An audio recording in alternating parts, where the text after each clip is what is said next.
అరే మొన్న నేను గేమ్ ఆఫ్ థ్రోన్స్ చూసినారా, ఎంతమంది క్యారెక్టర్స్ ఉన్నారు అనుకుంటున్నావు దాంట్లో. అందరినీ దావత్ కి పిలిస్తే ఉప్పల్ స్టేడియం కూడా సరిపోదు. అందులో మంచోడెవడో చెడ్డోడెవడో అర్థం కాదురా. అయ్యా హీరో విలన్ కాన్సెప్టే లేదాడా. ఎవడన్నా కొంచెం మంచిగా మాట్లాడుతుండు, బయట మార్కెట్ లో ఇజ్జత్ ఉందంటే నెక్స్ట్ ఎపిసోడ్ లో చచ్చిపోతున్నాడు. ఏం తీసిండు అనుకుంటున్నావు? ఫుల్ అడిక్షన్ అయిపోతాం మనం.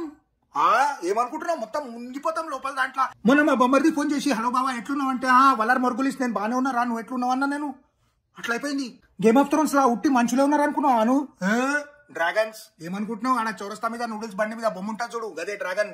అంత చిన్నగా ఉండదు, మస్తు పెద్ద ఉంటది, మన బస్తీ అంత ఉంటది అది. ఆ యుద్ధంలా ఒక్కొక్కళ్ళు గుర్రం మీద కత్తులు తీసుకొని తల్వార్లు తీసుకొని ఇట్లా ఇట్లా ఇట్లా అనుకుంటూ వస్తుంటే ఒక ఆమె ఉంటది, ఆమె డ్రకారిస్ అనగానే పైనుంచి డ్రాగన్ వచ్చి వెల్డింగ్ చేసినట్టు మొత్తం బర్రమని మంట వదులుతుంది, ఇట్లా మొత్తం బొగ్గు.